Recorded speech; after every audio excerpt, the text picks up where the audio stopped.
I am Tony Jose, co-founder and CEO of Clevergene, a Bangalore-based full-stack genomics company. There are about 7 crore Indians who are living with an undiagnosed genetic disease, and about 15 lakhs children are born every year with a genetic defect. However, when you look at the number of genetic tests being done, the numbers are just below 1 lakh, which means there is a huge gap and therefore huge opportunity for offering diagnosis as well as screening tests for genetic diseases. In the recent past, we are seeing that there is an increasing awareness amongst the general population amongst the incidence of genetic disorders, and there is also pull from the doctors for application of genomics driven diagnosis for their patients. But one of the challenges that we are seeing at the moment is that the average industry yield or diagnostic yield for these tests are just about 50%. But what we observe is that the diagnostic yield for genetic diseases currently are just about 50%, which means if 100 patients who takes the test with a classical clinical symptoms for a genetic disease, only about 50% are getting clear diagnosis. And this is happening because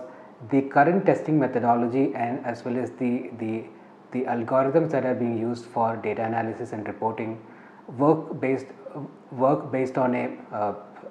database search. So it's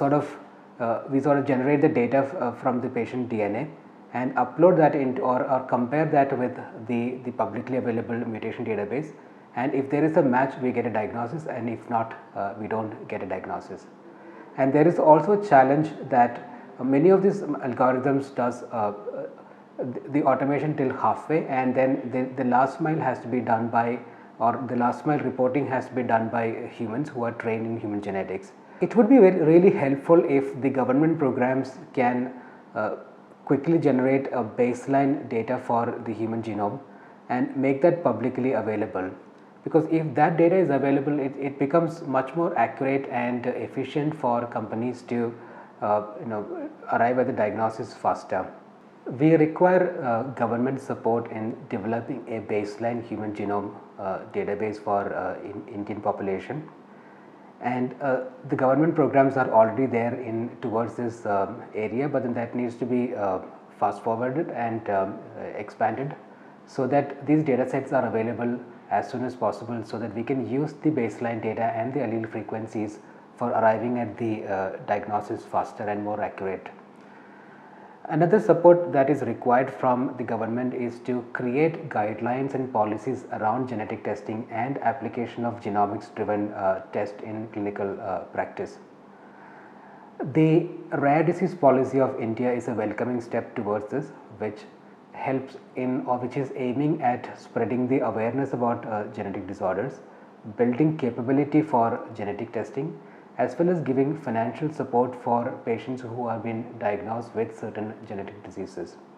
Clevergene started its journey in genomics in 2013 as a full-stack genomics company with expertise in molecular biology, genomics, and genomics data analysis. And the company has been sustained till now by offering discovery genomics services for discovery of biomarkers for genetic disorders such as well as cancer. But while we were working on these projects, we also started working in parallel to develop an algorithm for clinical reporting. So the difference that we made here is that instead of doing a database search based method, we went to the drawing board and started looking at the whole genetic diagnostic problem as a human genetics problem. So the whole algorithm is built on the fundamentals of human genetics and the inheritance patterns, and we have integrated the clinical symptoms, the genomic data that we generate from the patient, the principles of human genetics, as well as certain knowledge bases that we have integrated into the system. So when we feed a patient data and the clinical symptom, so what this algorithm does is it calls the mutations or the variations in the DNA and start prioritizing them based on certain parameters that we have set in, and throws out the first top 3 possible mutations and the diagnosis for the patient. So now everything what a clinical interpreter has to do is to look at this last report that comes out, verify it and picks the most possible diagnosis and generate the report. So this is helping us in scaling up the diagnosis to an extent that instead of having an army of clinical interpreters, we can have a handful of specialized clinical human geneticists who looks at the last results that comes out. So we have been offering this test for the last 1 year through our brand called the Gene Lab, and we've been seeing more than 90% diagnostic yield for the patients that whom we have tested. So moving forward, we have been developing assays around genetic screening. So our first few tests that would be launching into the market would include genetic carrier screening, which looks at almost 2,500 autosomal recessive and late onset autosomal dominant disorders for prospective couples to see their carrier status for genetic disorders and the chance of them having an offspring with a genetic disease. And the next test is the non-invasive prenatal test, which we have developed in-house, which looks at the chromosomal aberrations in a fetus and the chance of having the fetus having a genetic disorder is another thing which we have developed. We are also developing tests around cancer, because cancer is another area wherein genomics can create an impact. So we have tests that are for both for prediction of hereditary cancers as well as precision medicine in cancer.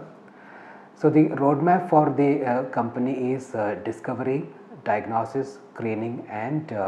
cure.